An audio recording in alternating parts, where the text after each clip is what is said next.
As I said, we talk about a living wage in Athens, and we have 3 panelists tonight. One of which is not here yet, so that's why we were delaying just a little bit in starting. There was, because it's Athens, how you know it's like fall is back, right? That means there are multiple events every night to go to. And so we had some people with conflicts with the police forum that was going on at the library, with the anti-discrimination movement, and so we were just stalling slightly. But we're going to get started now. So we'll start with the panelists that are here, and we have down there at the far end, Tim Denson, ACC Commissioner for District 5.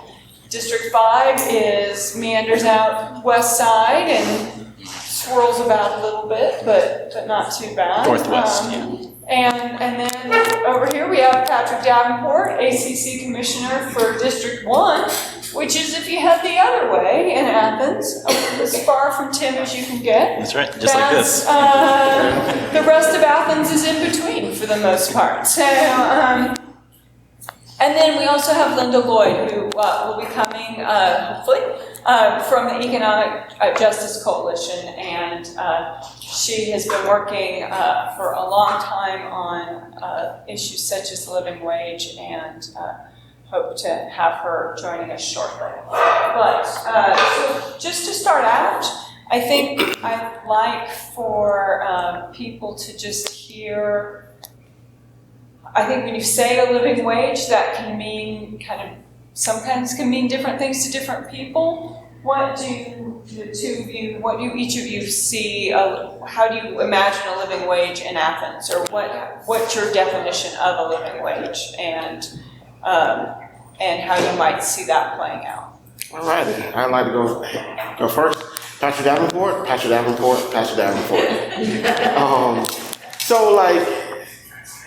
I hope people really do understand what a living wage means, because one of my great mentors, Linda Lloyd, have always told me that a living wage, you should never have to work 2 jobs to make ends meet.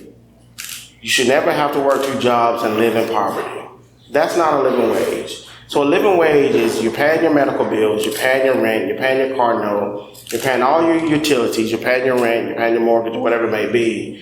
And you have enough discretionary income or money in your pocket where you can go out and go downtown. You can go to a Braves game, you can go to a Bulldogs game, or you can go see a concert.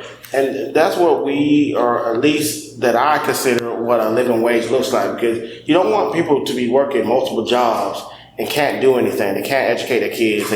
They can't spend time with their family members. They can't enjoy their lifestyle. And that's what I consider what a living wage really truly means.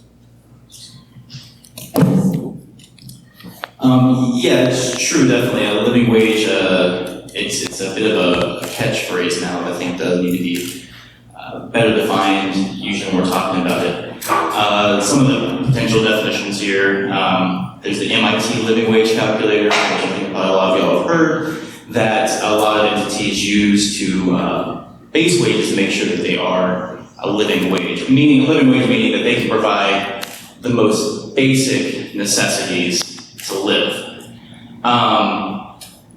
Which is better than having a non-living wage, but for us somehow to think that with the amount of wealth that is surrounding us and that exists in our community, in the world, in our country, the idea that that much wealth exists, yet all we're asking for is the bare minimum, while a person who makes that bare minimum is staring around them as people just have ridiculous, luxurious lives. So I really think that we need to be changing that phrase. I know there's been a phrase like decent wage, which I think is good. I wish we could come up with, I think we eventually will come up with a better phrase that really stands for it. But really what living wage needs to be is that minimum amount for you to get by, to provide for your family, but also enough money that you can save and accrue wealth. Because if you can't do that, then it's very likely that your children might not be able to have that same kind of ability. They might not make a living wage. There's a stat here. We had the Southern Plan for Economic Mobility plan came out. One of the findings showed that children from all households, people of all backgrounds, in Athens that were living in a home where the parents were not making a living wage, which of course we all know the poverty rate here, it's a lot of people, especially the poverty rate is even higher than 38% when it comes to children. Those children who grew up in those conditions only had a 39% chance of ever making a living wage in their entire life. Ever. So that shows you right there how this is a multi-generational, this is a complex system that we need to be doing more than just providing the bare minimum. We need to be making sure these people have the same access and the same wealth that they can accrue as well, the wealthy, so that we can actually end that. Otherwise, we're never actually going to end poverty. It's just going to be this short-term solutions with these living wages that we're talking about now.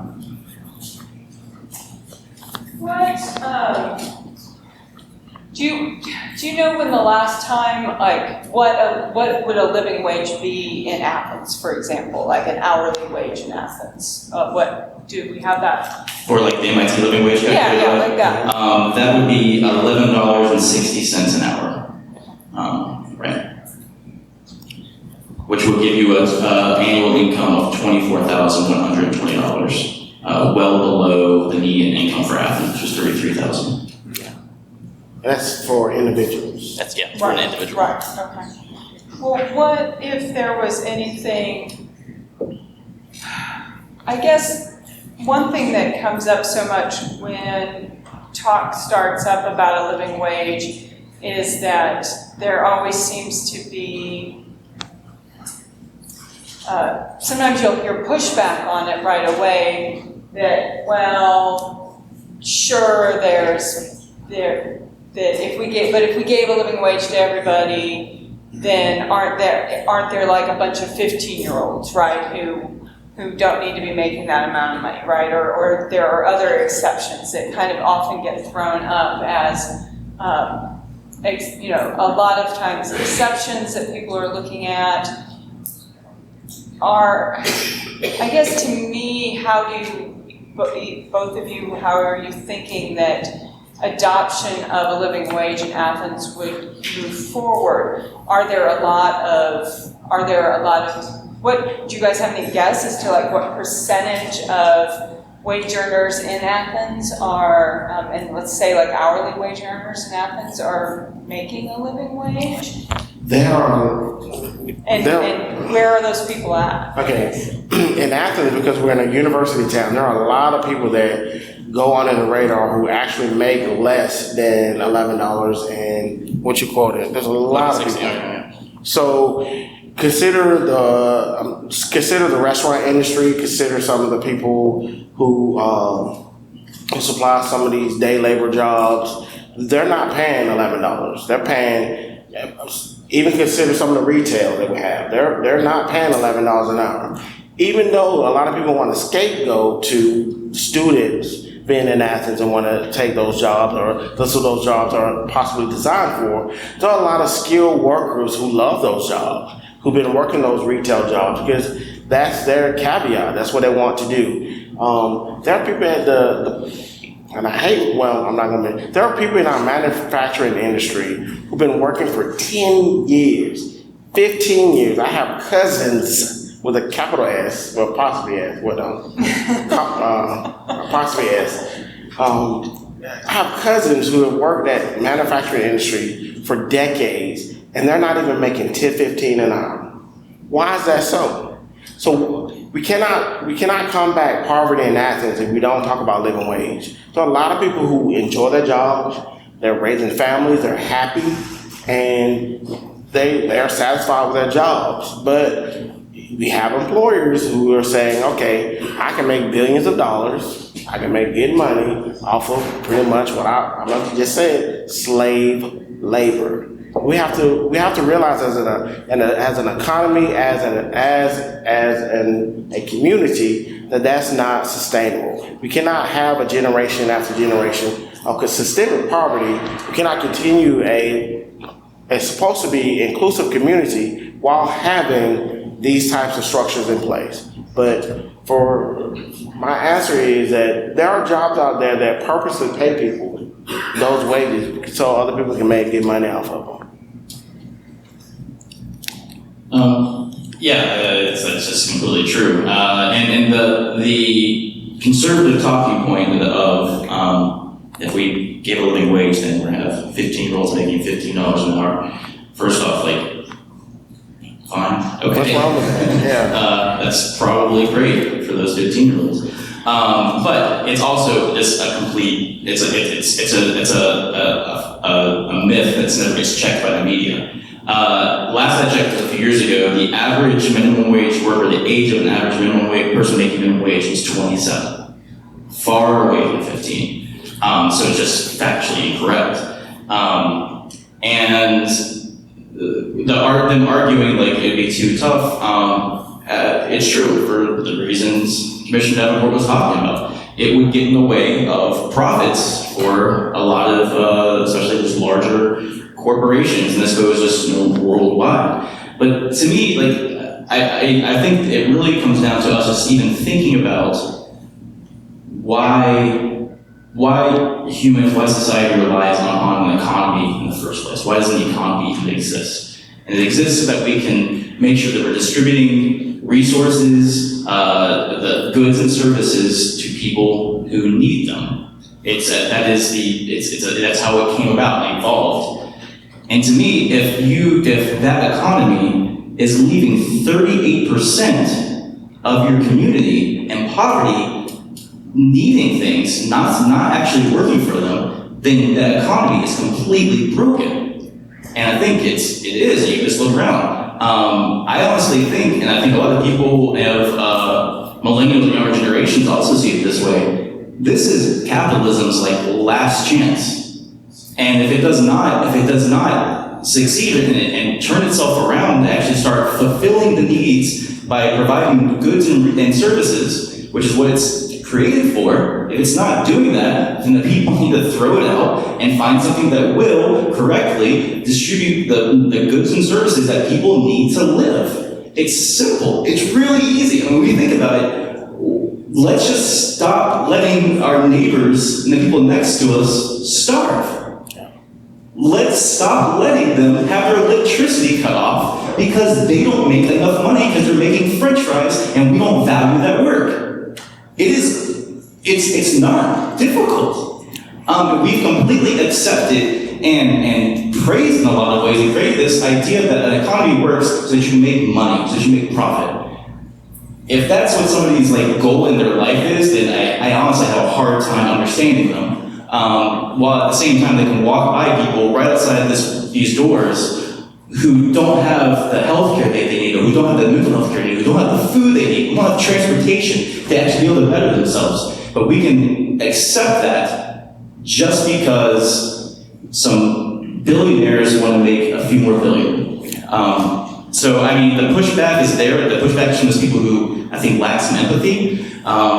So, let's challenge that idea. Okay. What? Look at my notes here. How do you see the living wage issue intersecting maybe with other initiatives or other issues that are going on in Athens-Clarke County? So back in June at our last forum, we talked about the prosperity package, and we had Commissioners Thornton and Hamby here, and they talked about some things that maybe we could kickstart, that could be initiatives that could help maybe be the building blocks to working to alleviate poverty in Athens-Clarke County. This strikes me as another tool, another building block. How do you see it? How would you see it working within a larger whole? Where does the county itself stand as far as county employees? and wages that they're offering, and how does that come into play with part-time and temporary employees? And of course, we all know the prisoners working too, so for nothing. So all of that kind of, I guess, first stop is to maybe just look at the county and what's going on there. I think, of course, UGA is another large employer that people look at, and there's a lot of different, there have been initiatives there in recent years to raise the lowest income level, but even that is still at a rate that I think falls below the hourly wage on that falls still below what the definition of a living wage. And that covers not just, that covers custodial employees, it covers cafeteria, it covers some white-collar jobs as well at the university. Yeah. Anyway, go ahead, just dive in and say whatever you feel like saying. No one can work. It is ridiculous that people work 2 jobs and still live in poverty. So the county, we're making great strides. Well, at least we're trying. We're making great strides. I think, and correct me if I'm wrong, the starting pay for even for part-time at Athens-Clarke County is $11.20. I think it's a little under that. I think it's like 10.60 or something like that. It's close. So 50 cents. I was off. It's around there. So don't quote me on my math, please. Don't quote me on the math. But we're getting there. And of course, we're going to continue to strive to make sure that everyone's living is having a living wage paying job. You asked a boatload of questions, by the way, so I can't do. I'm gonna delay UGA because that is a white elephant in the room. That I even think they're trying to do a good job, but that is to be seen. Your question was so loaded that I even forgot. Well, just, I guess, looking at like where would you start with a living wage? Okay. If you could start, where would you start? And how might that intersect with maybe some other initiatives that are happening? So where I would start would be a universal level of where people can actually afford their car payment, their rent, their mortgage, their grocery bills, their child care, all of that together, where they can have enough money to put away, like Commissioner Denson said, into savings or go to a Braves game. I think $11, according to the Princeton Review and other indexes, I think that's a little low for Athens. Even though the cost of living is relatively low in the surrounding area, but people don't understand that the car insurance in the state of Georgia is one of the highest in the nation. And people pay a lot for that. People pay a lot for their utility bills because a lot of these homes that have been built in the 50s, 60s, 70s, and 80s are not up to good quality when it comes to heating and air. So when you consider a parent or an individual who has to pay those utility bills, it takes away from their discretionary income. I'm farther than the $15 minimum wage, because you actually equate $15, that's $30,000 a year. If you actually equate what $30,000 a year can do for you for an Athens, that's jack squat when you consider all the bills you gotta pay. So I'm actually liking 22, 20, something in that range, because I want everyone in this room to really fathom, to really picture someone who has a good quality of life, someone who just honest and just want to take care of their kids, who live at or near the poverty line. There are people in Athens-Clarke County, adults, 30, 20, 40 years old, 50, who work 2 to 3 jobs and barely make it. They have to be on food stamps They have to get subsidies from churches, from other organizations throughout Athens. That is not how can we claim that we're the richest, most prosperous country We have so many who live like that. And to my conservative friends, because they're in the room, I just want to say this. How can you complain about food stamps and government subsidies when you pay somebody $8.25 an hour? How can you complain about that? How can you have industries, big industries that make billions of dollars every year and pay their workers $10.25 an hour? Barely benefits. That money, these people are working 40 hours a week and barely make. They love their job. They're happy. They're raising their family. They're your neighbors. They're people in your community. These are people who send their kids to school. These are people who walk the streets. And all they want is just a decent wage. But they struggle every day. I just found that in American society, where we have all this money, all this so-called wealth, disgusting. That's just me.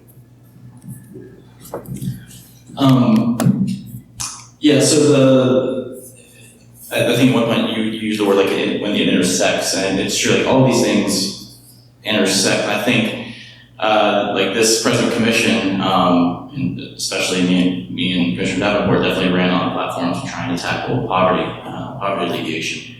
And when you really look at it, it really is a bunch of different issues all intersecting creative. It's not, I agree, like I think wages is a very big part, but it's only one small part. Things like also like, transportation access, education, housing, definitely childcare access, access to food. All these things kind of are layered into it, and then create this multi-generational kind of poverty issue. And some of the studies that come out recently, they've been calling it like a sticky floor is the phrase they've been using. People talk about like you just climb up the ladder, you just pick yourself up and go. What they're finding is that that bottom step, especially if you're on the ground still, those first few steps are very sticky, hard to get your feet off of. Doesn't exist. Once you have wealth, once you're making decent, you're middle class, it is a lot easier for you to find economic mobility. But when you're down, simply trying to keep your lights on, when that's what you're worried about, it's very difficult for you to be thinking about picking classes for your master's degree. So I think it's very much intertwined. And now how this interacts with some of the things that we are working on right now. Definitely the prosperity package. One of the issues that I'm definitely pushing for is for childcare access. They use some of that money to be used for that, so we'll be taking on that. Especially now, a report came out showing that 4 years of childhood from birth to 4 years old before a kid can go into public school, go to kindergarten, those 4 years are more expensive than 4 years to get your bachelor's degree. That's tough. That's really tough. And so right now it's having that access to education and childcare, housing. We just had the Georgia Initiative for Community Housing report come out recently, and there was this pretty amazing quote that I wrote down that says, a two-person household earning minimum wage would have to work 97 hours a week to afford, and that's 97 hours a week each, to afford a fair market rent 2-bedroom house in Georgia. Just the rent, again. So how are you going to actually start accruing wealth and saving and being able to provide for your children to be able to have that larger step up? It's nearly impossible. It really is. People sometimes think poor people just need to try harder. If anybody thinks that, go just try, give away all your money and try to be poor. Because it's so easy, you should give all your money and get yourself out of that hole pretty quick, right?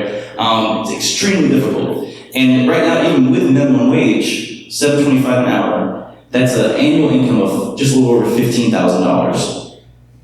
The Georgia Department of Community Health defines anyone at or below 125% of the federal poverty guidelines to be indigent. That $15,000 at minimum wage gives you 120%. Anybody working a minimum wage job immediately, by default, is indigent. Yet that's the minimum that we think that people should really get by. It's okay for people to be indigent. Even though they're working 40 hours a week, all their time they can, we're accepting that. So again, all this comes down to us accepting these policies, putting them in place. But there's a lot that we can be doing outside the wages. Again, like housing gentrification, I'm pushing for us to have a homestead exemption based on income. So anybody who makes 150% of federal poverty guideline or lower and owns a house can have property tax free, so they can actually keep their house and not be kicked out of these neighborhoods because the property tax keeps on increasing, and that leads to gentrification. All of these issues are very well linked together. And so we have to take definitely a holistic approach to looking at all these things, but understanding how they all intersect, and therefore being willing to take on each one individually. Because we try to take on all these things at the same time, it's just we're just going to be spinning our wheels. But I think we can very effectively take on one issue at a time and solve that. And it's going to take us a little while, but get us out of this hole. Thanks. We've got, I know that with the minimum wage as it is right now, it's very interesting. If you go to the Department of Labor's website, you can see all the exceptions to the minimum wage. So even we think about, well, there's this minimum wage, but that floor actually can go even lower if you fall into certain classes. I mean, I think one that people are generally aware of are tip workers, right? But in the service industry, which is of course a major industry here in Athens and shouldn't be overlooked, but we also have, but there's exceptions on there for interns and for younger workers and a variety of things. I don't know where I was going with that. But anyway, it was just interesting that I think that there is both maybe the potential for businesses to have the higher wages potentially, but still work within a realm where they would have the flexibility that they might need. We had hoped to have someone from, we pursued, but didn't quite get lined up because of some scheduling conflicts, someone from a business here in town to be on the panel tonight as well to kind of, bring that perspective. But we didn't quite get that tonight, but Patrick runs a business. you do your best sometimes. So anyway, what I was going to do is go ahead and open it up to the room for questions. We have, for those of you who have not been to Federation meetings before, what I generally like to do is go around and I'd like for questions to be in the form of a question. For starters, and also then once I've called on you, I'm going to try to call on as many people as I can. So if you've got like 5 questions, you're not going to be able to ask 5 questions. You get to ask 1 question. So prioritize. So anyway, let's open it up. I'm going with you first. You had training first. So go ahead. Yeah, I wanted to ask about 3 issues that you haven't addressed that I think cannot be ignored by any effort to have a fair minimum wage. And I'd like you to respond to these issues.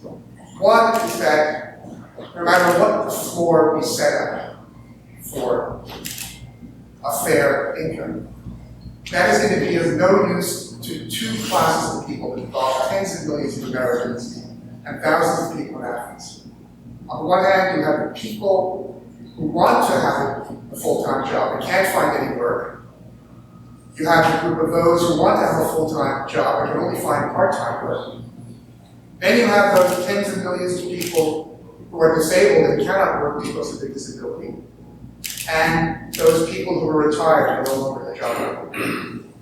So on the one hand, if we want to look at any kind of minimum floor of income as going to be something that will eliminate poverty and provide economic independence to everyone, we have to think of, on the one hand, of a job guarantee that will wipe out unemployment and have the true right to work fulfilled, so anyone who wants to work will be provided a job by government as an employer of last resort. On the other hand, whatever the fair floor be, it should be provided as equivalent replacement income to anyone on disability or retirement. Because as we all know, if you're dependent upon Social Security for disability or retirement, you're getting a poverty wage that puts you in danger of homelessness.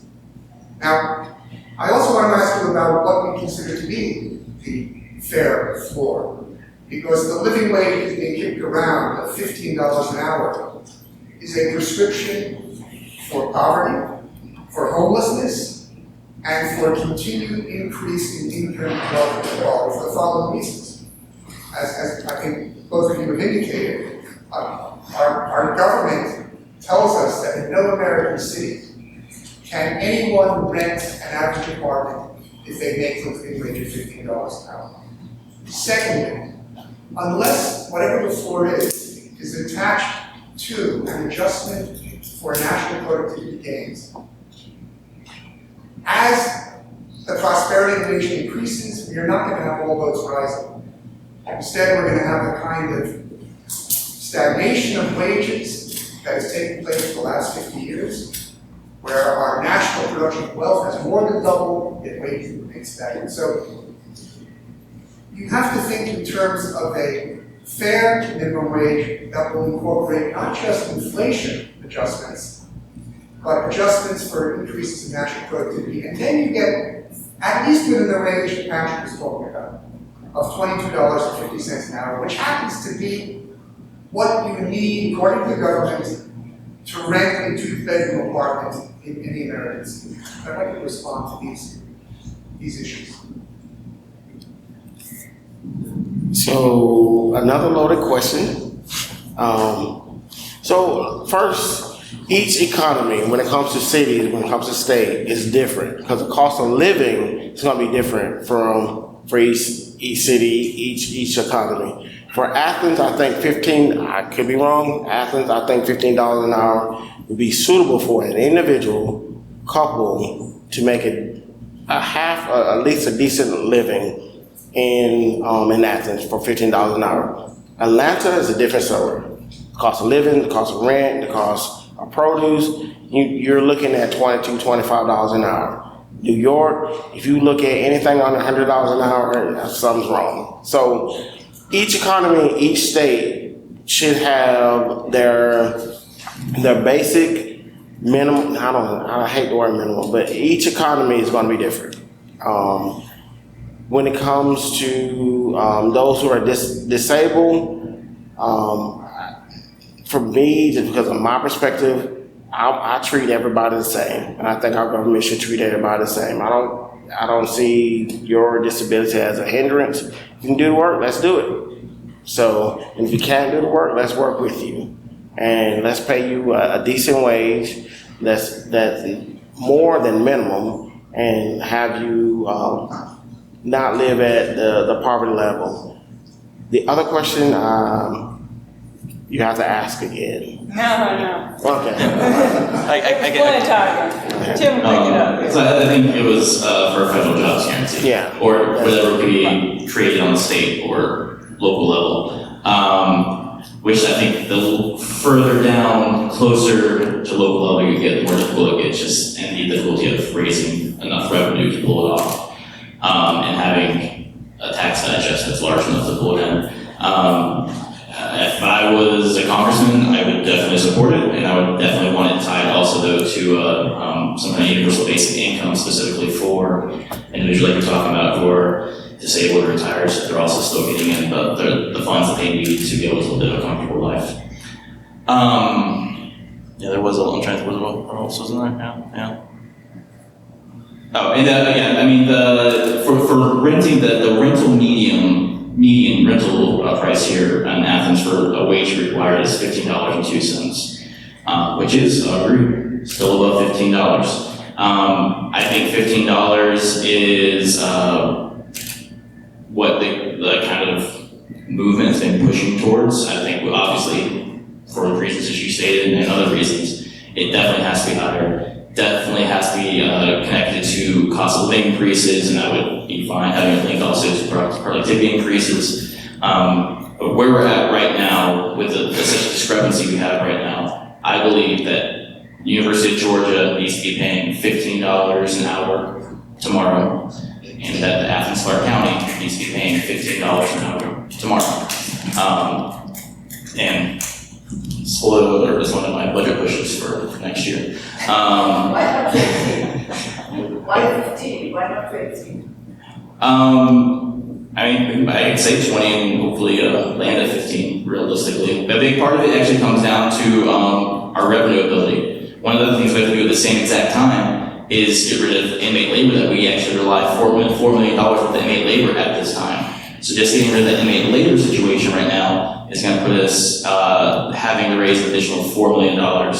And then if we increase all the revenues, I don't have the HR numbers in front of me, but it would be a considerable increase to revenue also.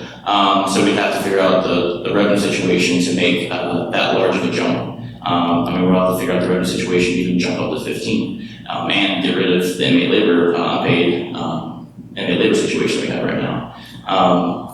So yeah, I mean, I think we can do it. I think that we will have to get to, as Patrick talked about, 2250. Again, the 1160 for the MIT living wage calculator, that is, again, for a single.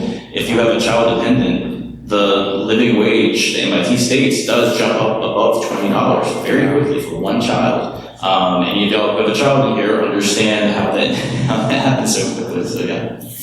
Okay, one thing you all should know, that the biggest challenge I have here in Athens with the Federation of Neighborhoods is if you think calling on politicians will give you long-winded soapbox questions, just try calling on academics. So we get a little, there's a lot to wrangle here in this audience. So I'm gonna go with you, sir, and let's keep them in the form of a question. The snappier the questions, the more we can get to. So mine's quick.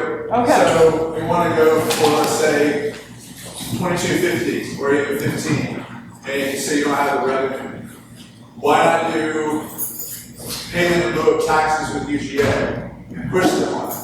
Not ask them, but push them on it. Say, we will withhold our emergency services. We won't play ball with land swaps or any kind of land development. You leverage. So you want to build revenue, you push the revenue builder in this city to do that. Leverage. Yeah, I mean, I agree, definitely leverage. The leverage is, I'm gonna definitely sound like I hate this because I've also on that side. I'd be mad at me for answering this way.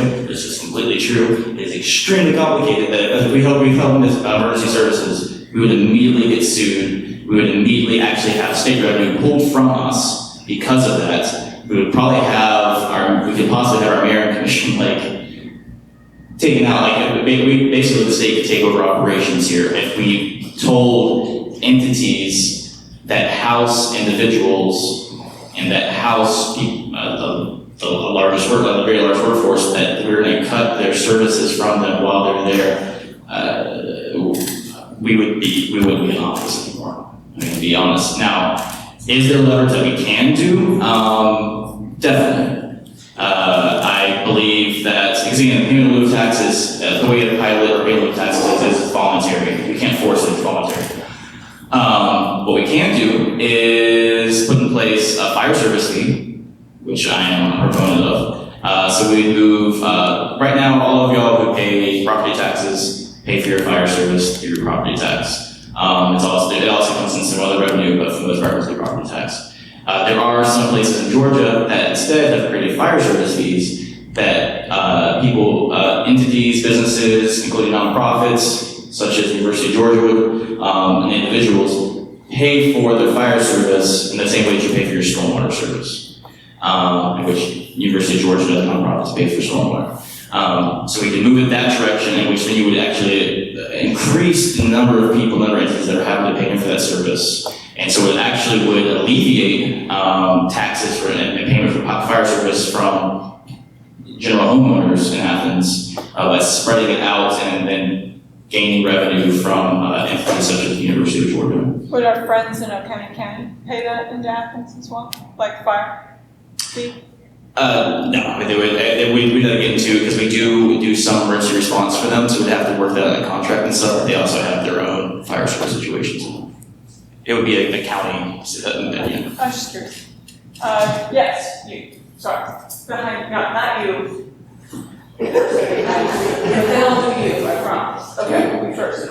Just on the vein, what It George was was a saying, vague point, sorry.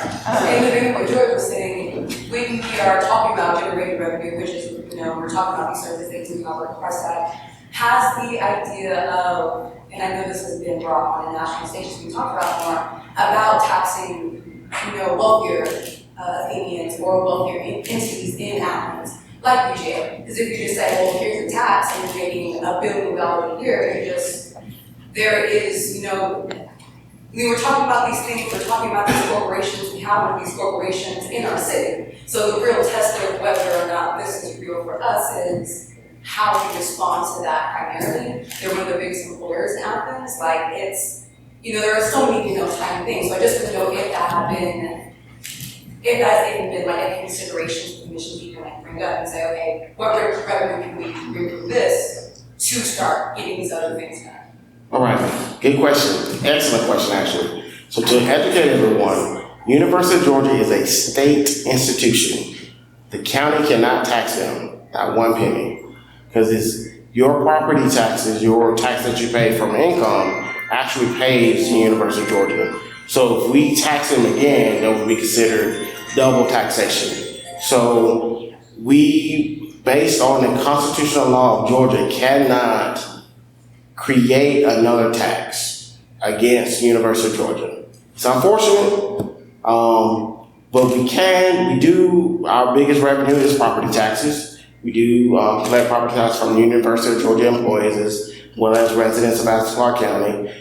As well, we get a huge benefit from the tourism industry that's generated by the University of Georgia atmosphere, football games, conferences, and all that stuff. Okay, I'm gonna go on record to say I'm not demonizing UGA. Athens would not be here without UGA.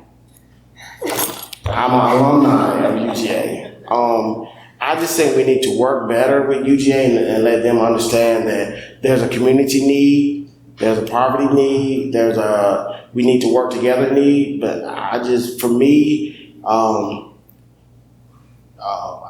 when it comes to revenue, when it comes to generating more taxes, we need to have a more collaborative dialogue, and that begins with us talking at the table. Because as long as we continue to criticize and ridicule, they're going to stay away. Because they don't want that media. They don't want that media attention.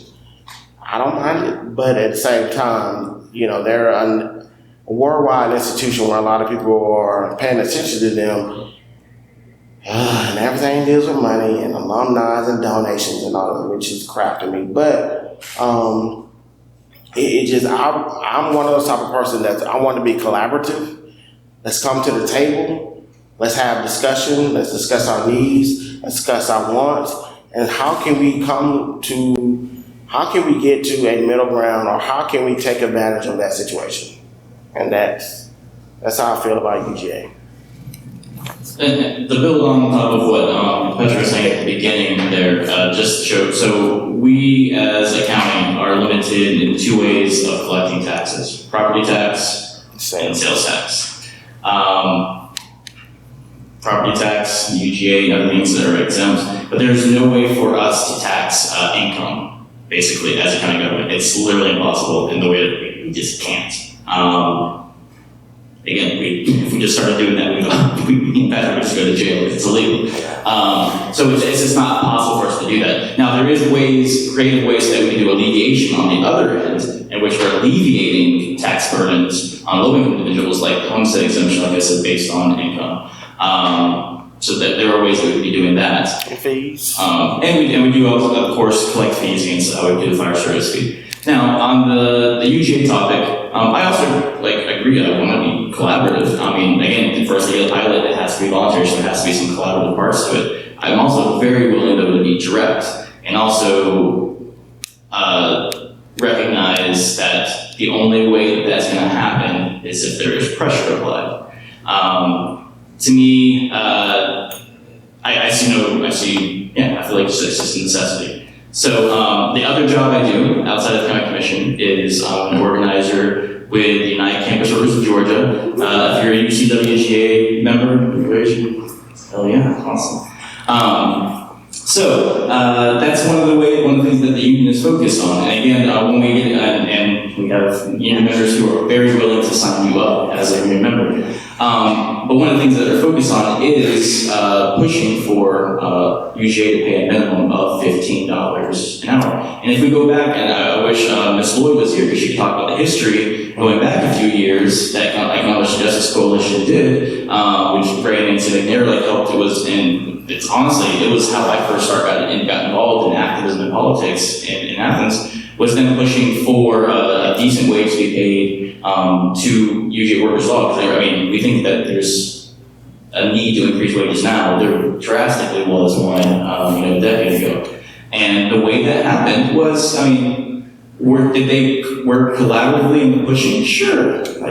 Anybody who's met Ms. Lloyd knows that she is extremely polite. She's also very direct, and she knows what she's asking for, and she knows what this community needs, and is going to demand it. And I think we have to have that we have to demand these things.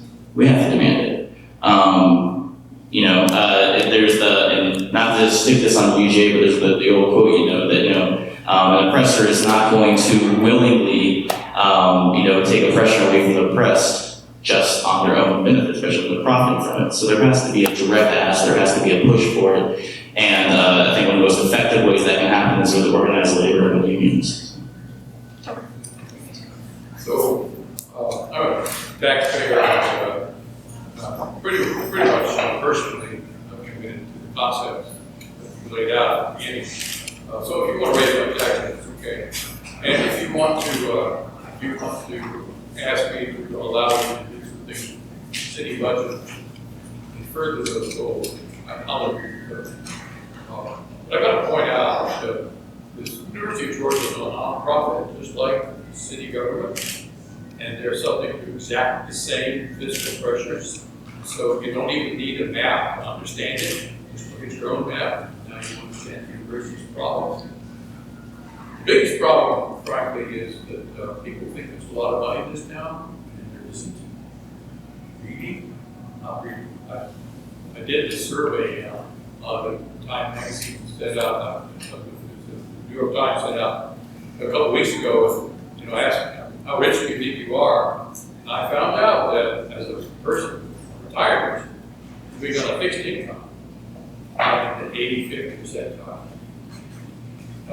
50th percentile in this area is about $45,000. There is a lot of money in this town, or a lot less than. And if there are large corporations working here, you know what they're going to do. The moment you push them, they'll go out. They have the money elsewhere, and they can just pull themselves out. When they do, you lose jobs. So actually, I agree with the idea that we should do what you're saying on a philosophical, basically a personal reference basis. I don't hold out much hope for us solving our problem. A little bit. It's been a little while since I've seen this, but I remember back in, I think it was in 2012, Athens-Clarke County, for an urban county, had the 8th highest income inequality. That's the thing, is that Athens, I'll disagree with it, Athens is not a poor county. Athens just has a lot of poor people. Yeah. That income inequality is there because we have 38% people in poverty, but we have a lot of people on the top end. Admittedly, a lot of them sometimes move across the county line and take their property taxes with them, but that's another issue that's there. But also, I do think that there is an appetite from at least a decent number of businesses to pay living wages.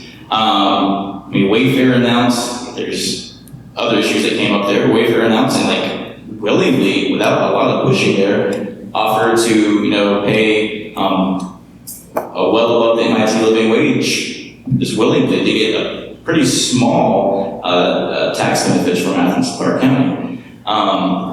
Whenever Caterpillar came here, they cited that the reason they were coming was for the quality of life and the city and the community that was here.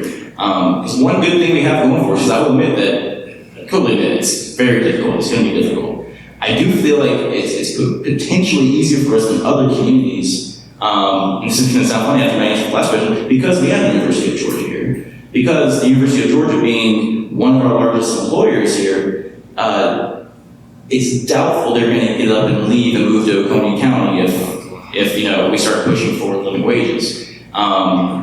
Now, to get one thing which I'm shocked we haven't brought it up already, just to point out, we were talking about how some of the limitations here. The state of Georgia passed a law, two laws, connected together back in 2004, 2005, the state legislature did, barring any municipality from setting a minimum wage. So, I should have probably prefaced with this. So the county government here is not allowed, again, legally allowed to actually say any jobs in this community have to be this much or higher. It's just not allowed because the state law was passed. Hopefully we can get that law repealed and have a little more power there. But that's one of the limitations. But again, to the gentleman in the back's comment about leverage, what we do have is leverage, especially when it comes to giving those tax breaks for businesses that come here, definitely doing land swaps. With UGA, it happens less often than it definitely does with other private entities, and we'll probably see an increase in those kind of things happening in the future. So we could be putting things in place there, just like we could be using that leverage when a housing development comes here, requiring a certain specific number of low-income housing units to be built, along with the affordable housing units to be built when they're building those apartment buildings we see downtown. So leverage is the one tool, and I think that we're going to get smarter. This commission is very much looking at creative ways that we can use that leverage in a more smart and unique and creative way that hasn't been done in the past. Yeah.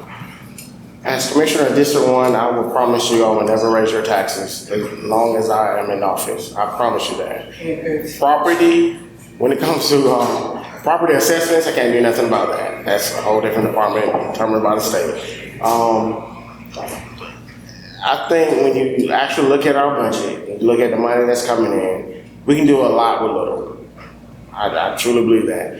As a business owner who works with Linda Lloyd and working with low-income individuals, we do a lot with little. So I'm a strong believer. There's some programs.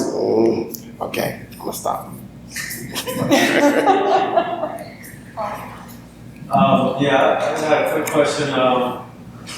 Could I guess one of you or another commissioner put together a proposal to ask the University of Georgia to opt into a payment in lieu of taxes type of deal, where they just voluntarily pay a certain amount? I feel like if one of you just or someone just draft a proposal and make the ask and breach their conversation, that may be this somewhere. Has anybody ever done that before? And also to the part about the homestead exemption, I think that's a great idea, but also, if I'm not mistaken, once the property taxes are frozen for a certain amount of time, and say that the property is transferred to the next generation after that person transitions on, the property taxes jump up to the market rate. A lot of times, families aren't in a position to be able to go to the bank or to keep up, with the rise of property taxes when that occurs. So if you are going down that road, I would love to see something that addresses that part of it.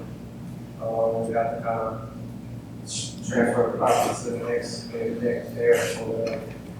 The legislature, there's it's one of the places the state has left us a little bit of wiggle room. The problem is we have to get the state legislators have to pass it and put it on a referendum ballot for us to be able to do it. So they have to kind of agree to it. But what I'm pushing for would be basically if they pass it on to their heirs and there was again low income, the new homeowner was low income, they would simply apply for the same exact home exemption and they get it.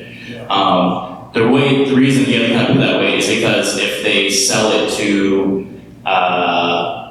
let's say one of the developers that is gentrifying this neighborhood, we don't want that homestead exemption to be passed along to that multi-billion-dollar corporation who just got that house. They need to be paying the true cost of the property there. But if it's passed on to a family member who also is low income, they would get the exact same exemption. All they have to do is show their income, and they would have the same exemption there. On the pilot question, I know conversations have happened. I have had limited conversations specifically on that. Drafting a proposal, I'm not sure if that's ever happened. That definitely hasn't happened in the 8 months since we've been on the commission. But yeah, I mean, and for specifically for if we would, the fire service fee, that would be something that we would simply draft as part of the FY21 budget, which we start our budget talks in December. So, a few of us brought it up in the last budget. It was discussed a little bit, but obviously didn't make it in there, but. Sorry, could you clarify that UGA pays nothing for fire service from the city? So again, the majority of our fire service is paid for via property tax. And UGA? UGA doesn't pay property tax, yet UGA receives fire service.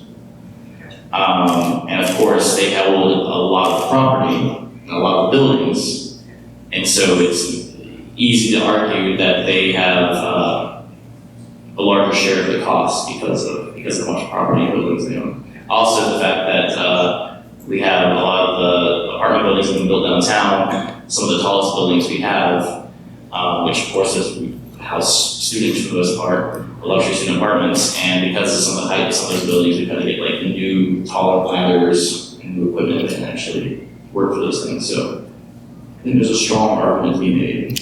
A good example, we just approved an $877,000 ladder truck. It was not for downtown.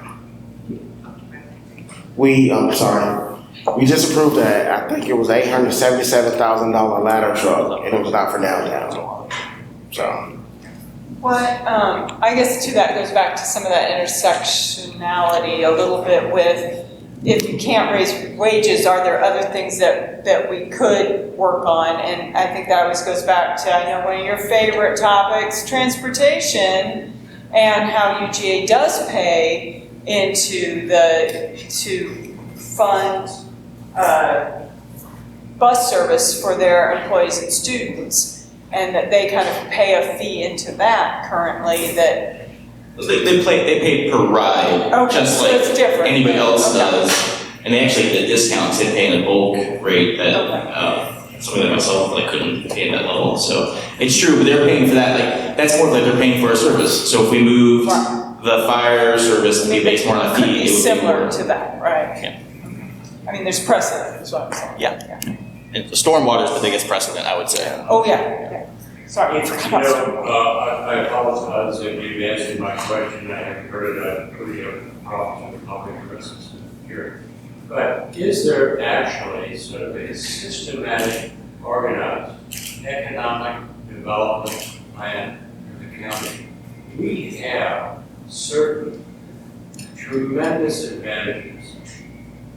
If you talk with your personal physician in Athens-Clarke County, you're going to find out problems as we have.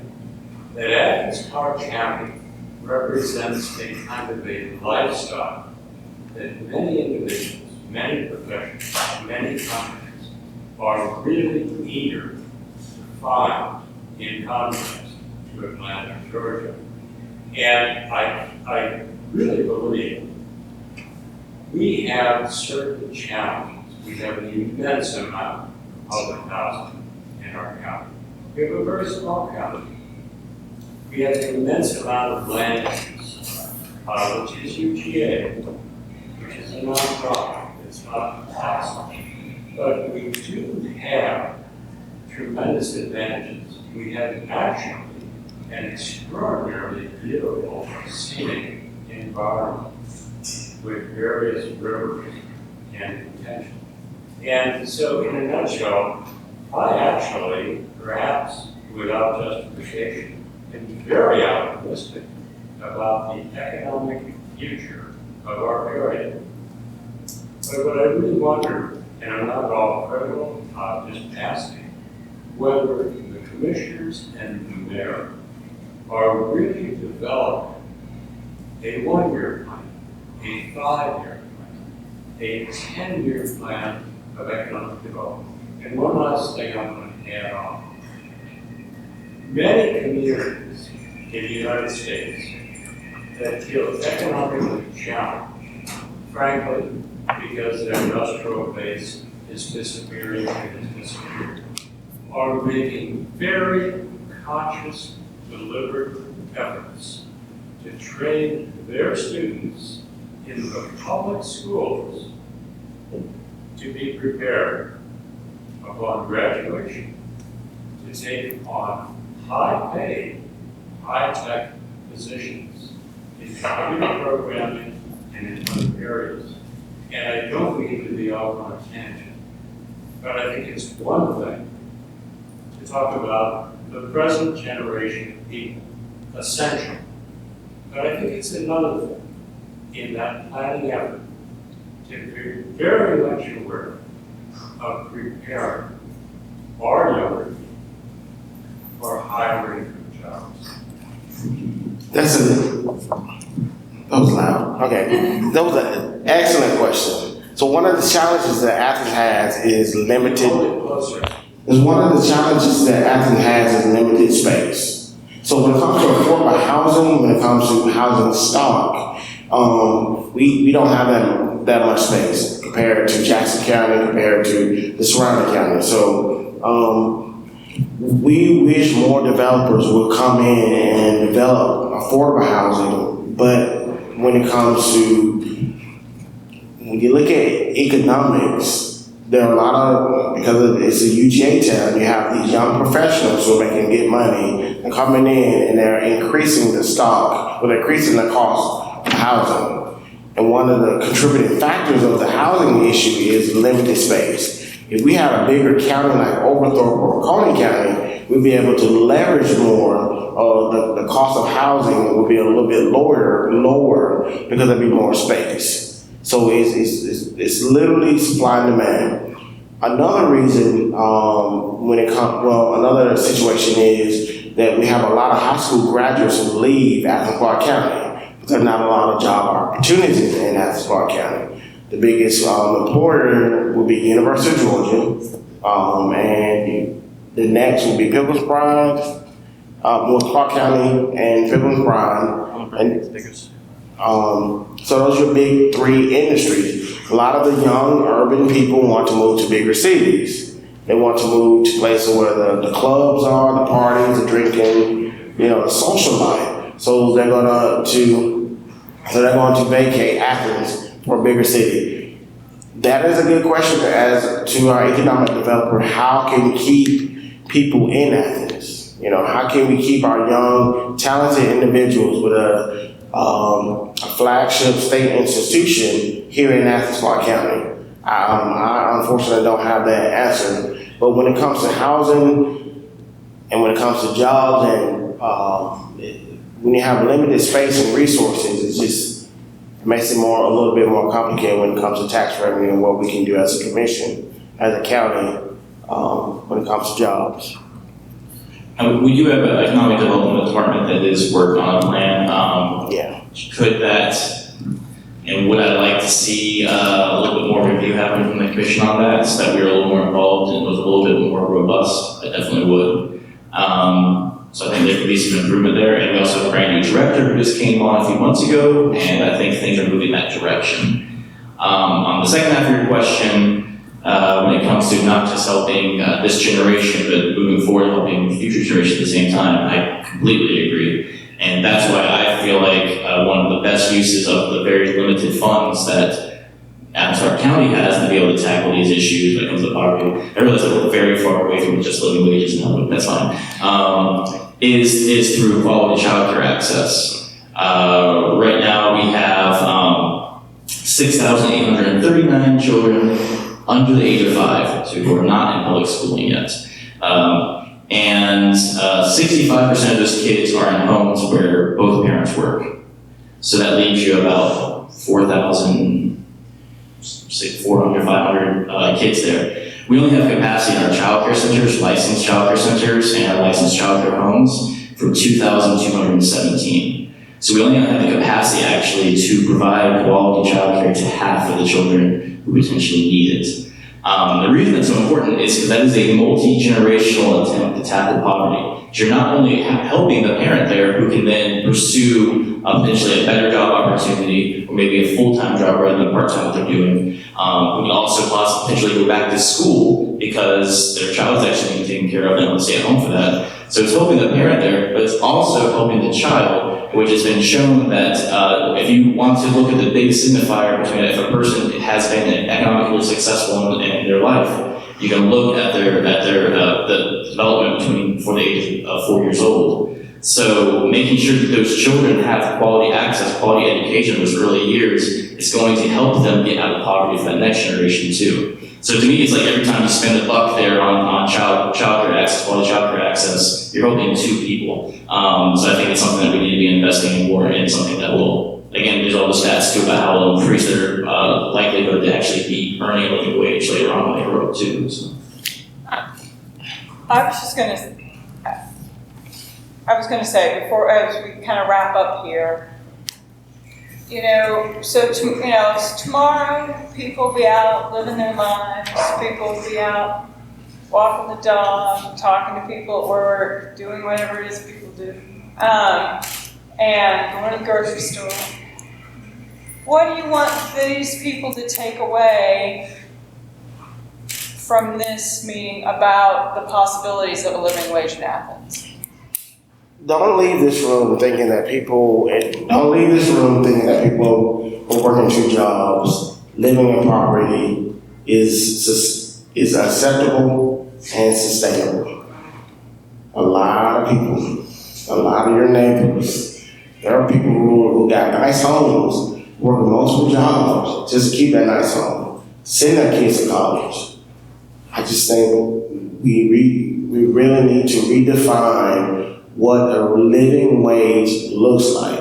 And I truly feel your bills are paid, your kids are taken care of, your payments, your house, cable bill, whatever, everything's taken care of. You have discretionary income to go to a Braves game or do something, send your kids to a tutorial program.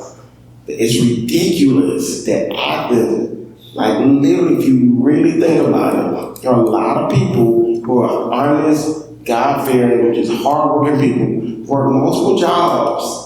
They can't take care of their kids. And think of the ramifications of that. If you're working, I'm gonna start preaching. I just been preaching, so I'm gonna tone it down a little bit. You're on the panel.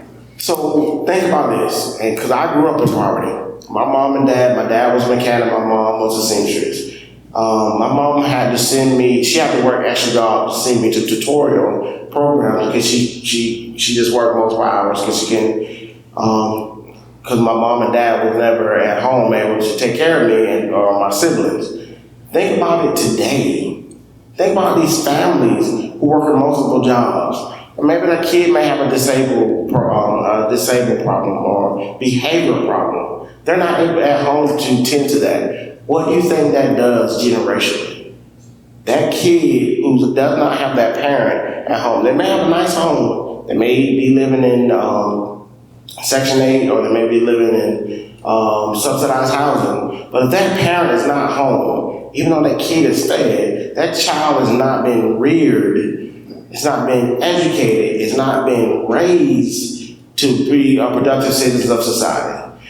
So we can't complain about crime if we have a systemic poverty issue in Athens. We cannot complain about these situations. We have multiple parents, good people, good parents who are just trying to provide a roof over their kids' head. There's not like a black issue, it's a white issue. I have people in District 1 who complain about that they work multiple hours just to provide for their kids. And think about what that does. I want you to go home and think about this. Don't take my word for it. Think about a parent who's working 60 hours a week. How can you teach your child math? How can you spend time with your kid? But that's the next generation that's been raised. And that's the issue that I mostly see in Athens when it comes to generational poverty. You got these parents who are well-intentioned, but just don't have the resources. They don't have the time to raise their kids. And that's why I 100% unequivocally, to the day I die, promote a living wage. If you give these parents an income so they can spend time with their kids, give the parents an income to actually take their kids to First Bank, to be educated, to give them the income where, hey, I can hire a tutor. And not just sit there and work, and leave their kids on the street, because that's exactly what's happening. That's how we're gonna improve our society. I'm for childcare, but at the same time, a living wage, giving these parents what they need to live a just a decent, happy American life is what I'm fighting for. Tim, what do you want people to know when they leave? Uh, Tell their friends tomorrow. Things you can do right now, join a union. Yeah. Join the United Kingdom Workers of Georgia, even if you don't work for UGA. Or I start don't it. work for UGA. I'm a member of the union, very proudly. You go to ucwga.com/join and sign up and be a supporting member. You can, in the short term, you can tip really well. We didn't get on this issue, but yeah, a lot of service industry people here making $2 and change per hour. Support cooperatives, what else we can touch on? Like the one that Patrick works for, Peachy Green Clean. Cooperatives actually have ownership in their business for their workers. They have more control. They have control, more control of their wages.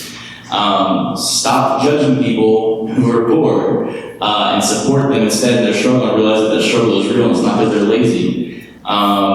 And then the big long-term things is vote for people who are going to fight for higher wages, even if it means lower profits, which it probably is for businesses, especially large businesses, and support policies on the local level that are going to help us get closer to that. It's people who have a lot of wealth are going to have to give up some of that wealth if we're going to solve this poverty issue. That's just part of it. So be okay with that. It might be hard. But also realize that it benefits everybody, even people who have wealth. It's going to benefit you. If we have less people struggling, we have a stronger workforce, we have a more loyal workforce, we have less turnover in these businesses that are paying people crap. So then it actually makes those businesses stronger. It helps our economy by having those higher wages. So Can I just piggyback? Sure. Every statistic that I've read, the higher your wages, the better your kids, the better community, the less crime, the less public benefit that you'll have. Can't complain if you're paying people minimum wage. Thanks. Well, thanks both of you. And It's just like, I'm Now you have a satisfied with that last, because we're in this room because most of us are in agreement, I'm sure, with the fact that we shouldn't have to work multiple jobs to make ends meet. So, yeah, I do want to ask a question because I heard the same thing a couple of times, but I appreciate that both being here and both figure. I agree with most of what you guys are saying. But you're talking about tipping, what we can do now, we can tip our waitresses and waiters more. Well, we've already identified that the responsibility doesn't fall on the people who are making as much or less than I am to make my wage more fair. The responsibility falls on the business owner. So I know we cannot raise minimum wage as a state law, is what y'all were speaking to. But what are other ways that folks can mobilize, that the commission can mobilize to put pressure on businesses to pay their people a fair wage at $15 to $20 an hour? Join or start a union. It's just different. So if I work in a place with a bunch of migrant peoples, for example, we're making $3 an hour, we're coming away with $37 in tips for the night, we're working 8 hours. I'm working with people then at that point who have less power and privilege without documentation status than other people who can just be like, I'm in a union and I can say whatever I want and I have all this immunity. So that brings another layer into it. So I'm talking, so the people have to do the work together. I'm all about organizing. So we can join the union, but what about what can our city government do to put pressure on businesses when we're talking about fiscally? Y'all can raise property taxes significantly as a leverage point to get people to pay. whatever it would cost them to pay people $15 to $20 an hour, or raise it that much for their property tax, to where it's better for them to just pay their people that much instead of paying that much in property taxes. It would happen to everybody, including low-income people. Yeah. If we, I mean, we can't set income thresholds to say, that's one thing that it can't be based on, so we can't say like, these properties that are worth $5 million and higher have to pay this rate, and these ones are not, you have to pay. So we could raise the property tax, but it would affect everybody. I mean, I appreciate your creative solution to UGA with like raising the fire time. So that was one example, like what can we do to put pressure on businesses? Like there has to be something that can be done to make the businesses that are already here pay people better without having a minimum wage. I mean, again, I support those policies. Definitely people who are to push those policies. I mean, I know you're frustrated. I am frustrated every single day as a county commissioner by how many state laws have been passed limiting my ability to actually raise. What I want to do is raise the minimum wage in Athens-Clarke County and say every single employer has to pay $15 an hour. I can't. I can say that Athens-Clarke County, and I kind of skip past this, and again, I want to put the pressure on me and him. The one business, the one entity, not business, the one entity, the one employer that we can do that on is Athens-Clarke County, Unified Government. Athens-Clarke County Unified Government employs hundreds of people. If I remember correctly, it's like the 5th largest employer. So that's one thing we can do. And before I got on this commission, that's why I helped lead a campaign with Linda Lloyd to make sure that it paid every single part-time and full-time person a living wage. And I am admitting that it's not high enough, it needs to be higher. So I mean, it is frustrating. And am I happy? Like I think like the tipping was something that's a very short-term thing to do. If you don't have the money to tip, well, like don't. But from my friends in the service industry told me like tipping is a serious issue here. There's a list of things we can do, and it is a frustrating short list, and it's one that's not directly as immediately as effective as I'd like it to be. And I will be the first to admit that.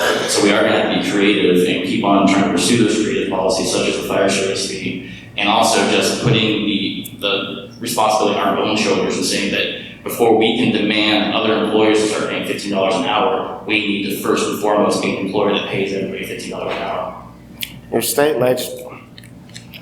Your state legislator have more power and control over the minimum wage than we do. Your vote matters. That's why we tell people to go out and vote. That's why I knock on doors. Your vote matters. Thank you everyone for